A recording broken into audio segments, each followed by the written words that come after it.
people. Today I have got a local author, Christine Lawrence, who is going to share with us her 5 favourite writing tips. I met Christine in 2012 when I was in a project called Writers to Watch, and she picked up a novel, Caught in a Web, and she read the first chapter, and you know when you're on these sort of groups and you think, oh no. So the very next morning when we were asked to read, I made sure I read first because I wasn't going to read after Christine. And then I chatted to her over coffee, and even more annoying, it turned out she's a really nice person, and I really liked her. But, well, you know, talent and niceness, what can I say? Anyway, so Christine Lawrence, her novel is Caught in a Web, and she's going to share her 5 favourite writing tips. Hi, I'm Christine Lawrence.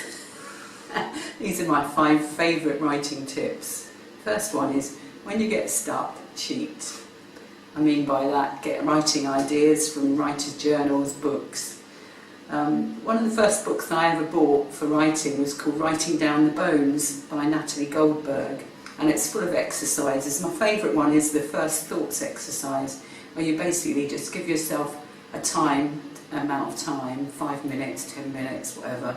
Best to start with just 5, and just write anything. Don't stop, don't cross out, keep your hand moving, no grammar, no spelling, don't even worry about keeping to the lines or anything, just lose control. Go for the jugular if you can, even if it scares you. My second is really about writing stories and novels. So I always start with an idea and a couple of characters and write notes and bullet point the plot as I go along, rather than doing it all at the beginning. But I do this best away from my desk, so I tend to sort of hang out in cafes and places. The third one is I write every character's story in first person as they appear in the plot, even if they don't feature in it much at all. And I keep these as separate reference to myself. And whereas you're writing, you kind of got an idea of what people's backgrounds are and what makes them tick, I guess, from their point of view. The fourth one is I set myself targets and try to beat them, but I don't beat myself up if I don't reach them. So I might say at the beginning of the week, I'm going to write 10,000 words this week, and I only write 100.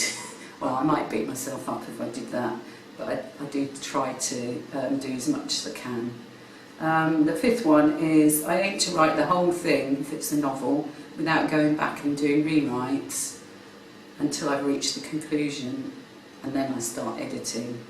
And my editing best book is The First 5 Pages by Noah Lukeman, which has excellent tips for editing your work. Once you start looking at that, then you have to rewrite the whole bloody thing anyway. And that's it.